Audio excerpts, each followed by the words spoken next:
What's going on, everybody? Welcome back to the Buster Show. I am clearly not Buster. My name is Jacob Kelly. I lead editorial over at The Hobby Letter, and I'm filling in for Buster today to talk with Jake Bjorseth. Jake is the co-founder and head of strategy at Trendsetters, a Gen Z marketing agency, and he's here today to talk all things TikTok and TikTok Shop. I'm really excited to have him here. Jake, welcome to the show. Jacob, thanks so much for having me, man. I appreciate it.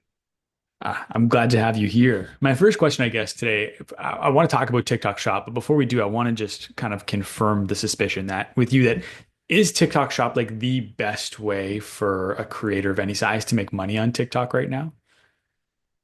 Yeah, no doubt this is the absolute pathway. I could certainly talk about the evolution of that in greater detail, but very high level, it's brought to social media a direct means of attribution.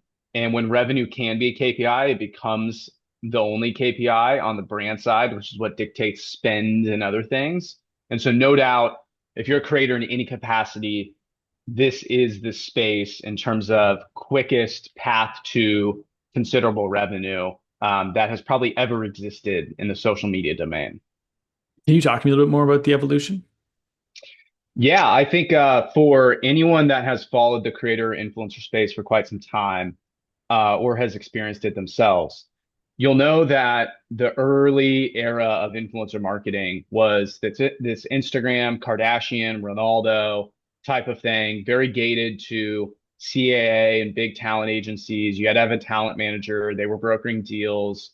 But you obviously then saw that evolution, then big brand deals going to the TikTok content houses and different types of creators now making more creative assets and other things. Still, though, very propagated by that talent agency world. And really, talent agency, I say, whether they had that representation or not, it's more so indicative of like closer to that of modeling, right, than true merit-based decision making. But really, since COVID, that transformational period of time, brands have shifted into micro influencers, have found new ways to work with creators. So we've seen this continued evolution of the hey, only budget goes to people with millions of followers that are professional models. They get paid because they're good looking. That has devolved over time for the betterment of all creators. And TikTok Shop has been that now convergence, creating essentially the model and the system for what is now a truly merit-based approach to how brands look at and ultimately decide on what creators they should be working with. So it's been a long time coming, but we're now quite literally in a system that the number of followers you have, how good looking you are, all those subjective nonsense things no longer matter for this space. So really, if I'm a creator, and I guess like the TikTok shop requirements, I think it's 5,000 followers, but you can apply if you have less than that if you're consistent or something like that, if I understand. But like really, so what you're saying is it's now just dependent on how good the content you can make is and like how good it is obviously being subjective to whatever it is your goal is. Obviously in this case, driving sales through affiliate sales. But now basically what you're saying is it just comes down to the talent of the creator more than anything else. And followers are far less important than they ever used to be. Yeah, that's exactly it. It's one of those things where now that traffic, sales, other things can be trackable and traced, that becomes the primary metric for brands on the platform. And so that changes the dynamics for creators. It gets rid of that subjective nonsense that gets things to being 100% merit based, which there isn't now a threshold to that. So while there is still a threshold to join in terms of getting followers and other things, there's a lot of ways in which you can gamify that as well. Quite literally, any person can start creating content on the platform, building an audience, and they don't need to go viral. They don't need to build the biggest audience in the world, and they can start monetizing that quite literally from day one. So if I'm somebody, we'll say the example, not necessarily somebody who's never created content before. I want the baseline to be a little higher than that. Like let's say I'm somebody who's been creating content on TikTok for a while, but I've never actually like dove into TikTok shop. How should I get started? Like what should my first month look like if I want to start doing affiliate? Yeah. I think if you're already an active creator, there's a decision you should make even before that, which is this something I want to be connected to my personal brand, or would it benefit me more to set up a different page that can be hyper specific and can be more of my product page? And we're seeing that more and more with what I call level two, level three creators, ones that are already earning an income from other sources. They've been at it a long time, setting up different pages. But even if it's a matter of you getting into it with your personal brand, it's as simple as going in, joining the specific TikTok shop affiliate program and just, making sure you check the boxes there. But then in terms of actually like doing your first product promo, getting rolling as an affiliate, this is where a lot of people make a mistake. What they'll do is and there's a lot of promotion from agencies and people like us and, talent agencies to say, hey, join our group, we'll help you earn income. And really all they do is they shill to you products that are very high margin that they have back end deals with. And before you know it, you're a creator that's super fascinated with this category. And now you're shilling ashwagandha supplements that have nothing to do with any of your expertise, what you like creating content for, your audience profile. And so, what I always recommend to creators at any level is to look at the products you already consume on a daily basis. There's a good chance that one of those is already on TikTok Shop, will have an open plan, and you can then request a product, go through that process. And then the second is if even you can't find something you already consume, think about the things that just make sense or you would be interested in it, or while you're scrolling, capture your attention. Because if you're interested in it, your audience probably is likely to as well. And then it's just a matter of you can request a sample. I recommend sending a message to the brand as well. You'll get that product in, and the platform does all that tracking for you. You have 7 to 14 days to make a post and tag that product. You can make one post, you can make multiple posts, and those become now your at bats to prove your success as an affiliate creator. Obviously, like, well, I hear what you're saying, where it's like pick products that you would already use, but maybe use a wide ranging of products. So is there like certain product categories you would recommend people start with, whether it be it's really easy to make videos around that product, or there's usually high commissions on that product? Like, what are some categories you tend to point people towards? Yeah, we try not to push people to categories, but for the reasons I mentioned prior. That said, if we're strictly looking at this financially, the categories that are going to play best are going to be high margin. So what's that going to be? That's usually going to be products like supplements or anything sold in that type of in a pill bottle or something of that nature, right? That's easily consumable. Those are the types of brands and products that offer very high commission. You can even browse and see what are the best commission offers that are out there that you can apply for. Also, just kind of gimmicky stuff that's like very cheap, kind of Amazon type product, like a $40 vacuum cleaner. The commission might only be 20%, but it's at a higher AOV. So per unit you sell there, it's going to move. But again, it's important though to look at not just the commission, but also the velocity of the product and your ability to move it. And I think far too often, some creators get infatuated with 30% commission versus 20% versus 10, when at the end of the day, 30% of zero is still zero, 20% of zero is still zero. What matters a lot more is what is a product that your audience is going to actually enjoy. And even I would say, even prior to that, what's a product that you can fit into the content you're already creating? It makes sense. You like creating content for it. You actually use it.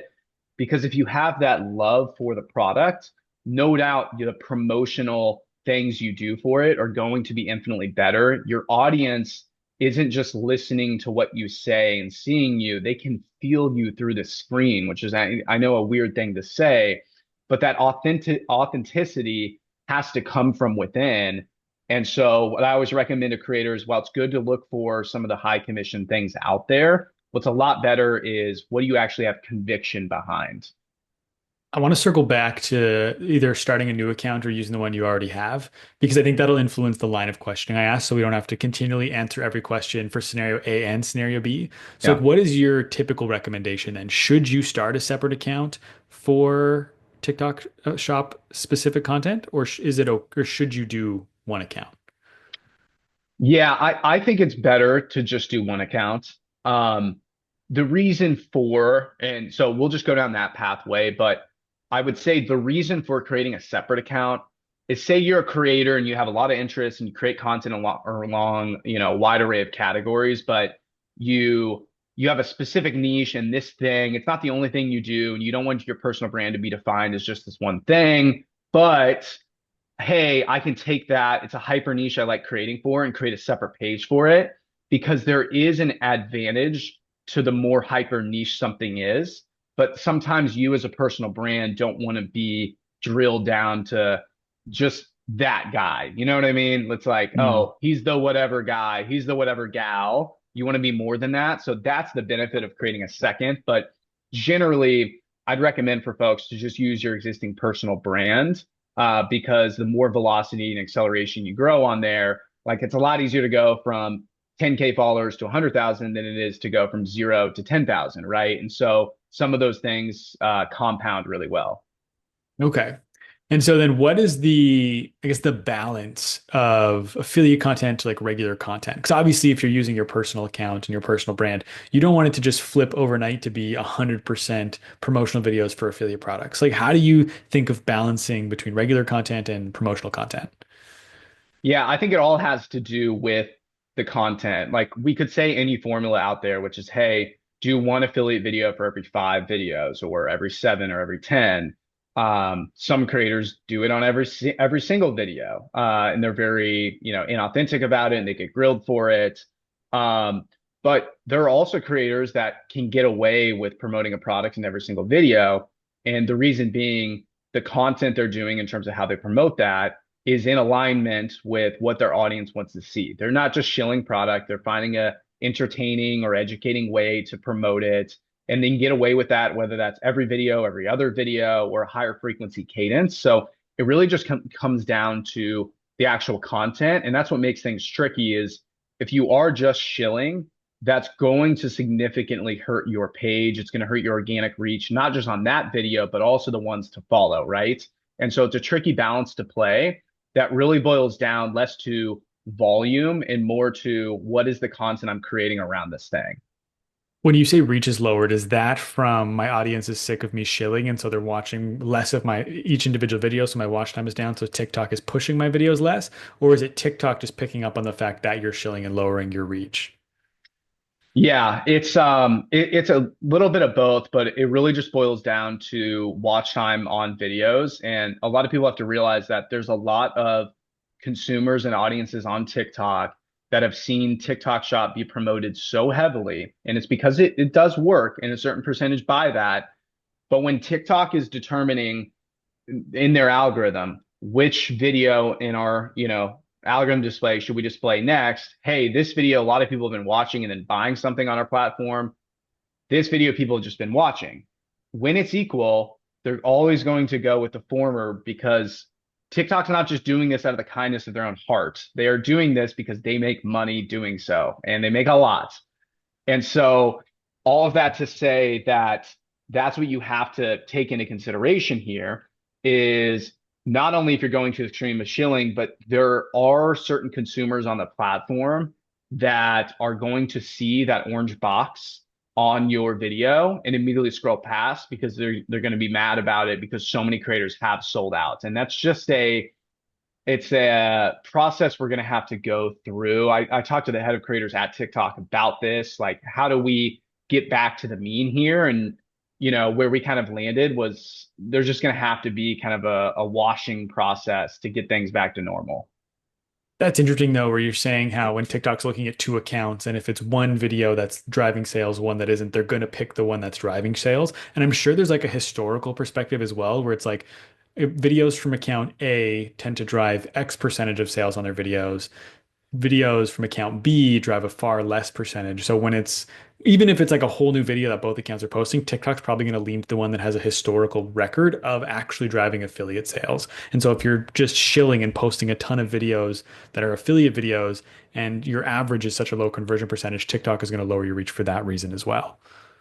Yeah, yeah, and I'm being a bit of a negative Nancy right now, just because there's so many considerations and concerns I have for folks, and I want to make sure people are very careful with their personal brand. But I should mention the positive angle to this. So to the flip side of kind of what you mentioned a little bit, the ability to grow as a creator, even beyond affiliate marketing, is if you can get videos out that are getting sales on them, the brand will authorize that video to be run with ads, Mm. and that is by far the quickest way to grow followers, grow your engagement, to grow as a creator on the platform. And it doesn't cost you anything. It just required you to have a really good video that converts. So the positive to all of this is if you are able to find the right angle that's authentic, that people like, that has a high click-through rate, brands will put 25,000 behind that video over the next month or two. And you will skyrocket as a creator, and your average views per post will skyrocket because you're getting millions of views on that video. So it can be incredibly beneficial if you're able to strike that right kind of balance. Is there an ideal type of creator that should be getting on to TikTok Shop? Like, I guess the question I'm asking is, what are some stories you have of creators who have done a really good job taking advantage of this? Yeah. Yeah, there's a lot of specific ones, but the story I like sharing most here. There's a creator of ours that's been working with us for coming up on like 2 years now. And they're a big creator for one of our top brands on the platform, and they really dominate in the cannabis niche. They just have an insane audience. Their main conversations about cannabis, and that's kind of what we do. And we sell a little terpene drink um, that can, be paired with. It can also be paired independent of, and people in the cannabis community tend to know terpenes better than those not in it. And the reason why it's so interesting is he's not using a camera. There's no lighting. He's oftentimes just walking around his backyard, filming on a phone, selfie style. There's not a lot of cuts, not a lot of edits. And he, as a creator, has netted more than $250,000, not in revenue he generated for the brand, but just last year, his direct payout was about $250,000, is what he got. And what I find so fascinating about that is he's also from Joplin, Missouri, which I know well. I'm in Kansas City. It was devastated by tornadoes years ago, but it's the middle of nowhere. And I can say that I'm from Kansas, right? Because I'm also in the middle of nowhere. Uh, and so that's the story that would never exist. Never in a million years would someone in the middle of nowhere in Joplin, Missouri, with no production, nothing incredibly unique other than his ability to create content and share it with an audience. And that's been just such an amazing story. His son was going through had some big medical expenses, and he was able to pay for all of that and do some things that otherwise health insurance wouldn't have been able to cover. And so it's just an incredible story. And we even then, he's been such an amazing creator to work with that we then launched a product line with him. His face is on the box. We launched an advent calendar with him. His face was on the box. He has a royalty on that. So not only what he earns in TikTok Shop, but even the website. Now we're getting picked up into retail. That royalty will expand there. It's an amazing win-win relationship. And so those are the types of unique stories and opportunities that they just don't exist without a platform of this nature. For 100 years, whether it was music or acting or being an influencer, it was always a story of the small town guy or gal, and they start making it a little bit, but still to get to the next level, they have to move to LA. They got to sign with a big talent agency. They got to move to New York. They got to move to Miami now is the hot place to be. They got to go do all these things to then unlock the thing. And no longer is that the case. You can build what is, that's a considerable revenue if that was a business. And so stories like that have been amazing to come across and be a part of. Are you able to share how many followers he had? Yeah, on his main account, I think he's got north of 1 million now. I'm sure 2 years ago that was not the case whatsoever. And then, he also has a separate account with like I think a couple 100,000 there. So I mean, he's become very much a sizable creator, but that was not always the case whatsoever. It was started out as a lot more niche, a lot more specific. And that's a market and industry in cannabis that's like very intriguing to a lot of consumers, but very hard to do on social media because of the regulation around it. So you don't see a lot of super popular cannabis creators, and he's kind of carved out that niche in a way that no one else has really done. What is, if I'm making the jump, if I want to try doing TikTok Shop affiliate, what's like the one skill that I should really get good at if I want to do this well? Yeah, if there's any skill to become great at and optimized for, it is the process of ideating and producing content as quickly as possible. Um, because that as a skill, if you have the skills, then all these other things in terms of your niche, what kind type of messaging you're going after, what type of audience you're going after, what products you're promoting, those things will solve themselves. Your content, if it's good, will find its audience. You will see it in the data, and the data will lead you to the right answer. But ultimately, if you are not only great, and this is the biggest distinction I see, you could be great at creating content, but if you don't enjoy it, if you don't have a love, if you don't enjoy the process of coming up with ideas and filming it, you'll never be as good as the truly great creators. And so, even more than just a skill set, if you love the process of coming up with ideas and quickly filming TikTok videos, you don't need the lighting, you don't need the production studio. If you become great at that, that is a skill that will carry you forever in so many different ways. What's the recommended posting volume? I know earlier we were kind of talking about like the balance between just regular content and promotional affiliate content. And you said through like 1 in 5 is like a rough example, like not like necessarily a hard and fast rule, but let's just use that as the example. If you're posting once a day, that means you're posting like 1 to 2 affiliate videos a week. I'm assuming you want to be posting more than that. So like what's your recommended posting volume for someone who's doing TikTok shop? Yeah, my recommended posting volume, whether it be a brand, a creator just starting out, or a big creator, is to always post as often as possible. And I know that is very taboo because that fifth post you make in that day, the engagement goes down, right? But you have to view things less as how do I optimize for my floor, and instead, how do I optimize for my ceiling? And when you start to look at the videos you publish as at bats, instead of, maybe free throw attempts, which are just different. Like free throws, you're trying to make them. If you make that all of them, that's not special. You're not getting kudos. You're not getting a pat on the back. You're not going to the Hall of Fame for making a ton of free throws, right? But it's at bats, and so every single time you step up to the plate, you could hit a home run, and that's worth infinitely more than you strike out, you strike out, you strike out, then you hit a home run. It's still better to do that than to have, just gone up to the plate, get your at bat in, hit a single every once in a while. It's much better to swing for the fences because there's no cap on these algorithms. You can reach so many people, whether that be organic or affiliate wise. And when you do so, the platforms will continue to carry that. You'll still get viewership on that video 2, 3, 4 weeks later. And so it's most advantageous to be posting as often as possible. Um, you'll find that kind of rhyme and reason to what's the right frequency for my audience, what time of day, all those other things. But the more you can optimize for that, posting 5 times a day, 10 times a day, even, the better your outcomes ultimately become. I have 2 more questions. I know we're running out of time. Do I have time to ask those or do you have Yeah, a hard yeah. stop? You're No, good? I'm good. I'm good. Cool.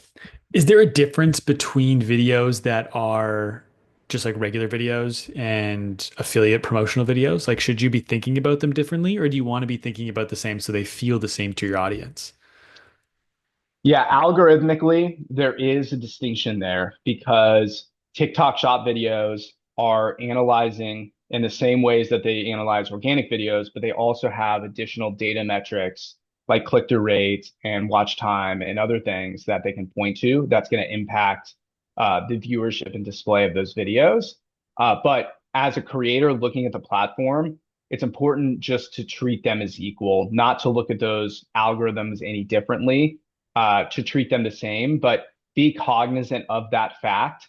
And the other thing is you need to sometimes delineate between, hey, you post a video on the affiliate side, your organic reach wasn't good on that, but you got lucky and it got picked up by the ads and you're getting a ton of views on it. You need to make sure you're checking your analytics to know, hey, that wasn't a good video. It just got picked up by ads because these ad algorithms are not, they're still very new. They're not the best thing in the world as someone who spends a lot on ads here. So as long as you understand that, you'll know, hey, let me not over-index that as like, oh, that was a really good video of mine. I kind of just got lucky there that the ads picked it up. It's important to kind of add that into your measurements. Before we jumped on the call, or before we started recording, I should say, you were talking about how you guys are working on at Trendsetters a TikTok shop course now. So I was Yeah. wondering if you could just tease that a little bit, tell people where they'll be able to find it, and kind of maybe talk about the step-by-step process you were alluding to earlier. Yeah. Yeah. So we have put together and we'll soon be releasing a course specific to creators. We also have one out there for brands that's now already public. The creator one will be launching probably midway April. And that's done by our head of influencer marketing, who has overseen the hundreds of brands we've worked with and, used to be a very much full-time influencer on TikTok, was one of the first verified users on Musically, millions of followers on TikTok, goes way back with the OGs of all this, Charlie D'Amelio, Addison Rae, Bryce Hall. So it's been fun to put that together. And that's where we have that step by step, not just on the affiliate side, but even these things about finding your content niche, how you can optimize for things. If you're going to create a separate account, here's the best way to do it. But then we break down that step by step process. And to simplify that real quick, it's like find a niche around a demographic you fit or something you know really well and like creating content for. Start creating content. Find your infinite content engine, the thing you can always create, you enjoy creating. Ride this out, continue to build kind of your audience base, then go through the process of finding products, request samples of those products, land partnerships, and then give it your best effort in those partnerships. And if it crushes, that brand will want to continue working with you forever. And if it doesn't crush, who cares? You got the product for free. It costs you a little bit of time. Just move on to the next one until you find the brands that you really enjoy working with. And it sounds really simple in that step by step. It can be more complicated, but it quite literally is. I mean, this is for anyone out there that wants to get into the space, this is not like a 2 month project. Like this is something you could do in an afternoon, film some videos, publish that over the next week, and like be in a good spot 7 days later. That's awesome. When this course launches in the middle of April, where can people go and buy it? That is a phenomenal question. We will have it for free, pushing across all of our socials.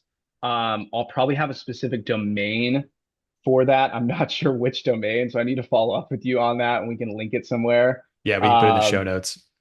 but yeah, if you search Sugar AI, Sugar for Creators, Trendsetters Creator stuff, you'll find it. It's 100% for free. We did it with our team. We also have some amazing partners, creators that are some of the top creators on the platform that are going to be in the community that you'll have free access to. They'll be in there kind of coaching you up, sharing their insights throughout the process, weekly webinars, Q&A sessions, all of that jam. We're just incentivized in any way possible to make sure that creators ultimately find success in TikTok Shop. And where can people find you? I'm assuming you'll be sharing when the course is live, and two, if they just want to connect with you, where can they find you? Yeah, yeah. Any social platform, Jake Bjorseth. There's not a whole lot of Bjorseths out there. I don't think there's another Jake Bjorseth. So give that a look. If you search Trendsetters without vowels, you'll find me. Feel free to hit me up on LinkedIn at any time. That's probably the best place to find me. But any of the other social platforms, and I'll make sure to, if you're a creator, connect you with our creator team. It's an all-female team. They're all former creators and influencers themselves, and there's quite literally no one on the planet that better understands that creator universe than they do. Awesome, Jake. Well, I want to thank you so much for taking time to be on the Buster Show today. I'll make sure all that's linked in the show notes down below. And I'm also going to make sure that the hobby letter is linked in the show notes down below. So if you haven't subscribed to the hobby letter yet, we are sharing ways that everyday people are making $10,000 to $20,000 a month with social media. So if you want to learn how to do that yourself, make sure to subscribe.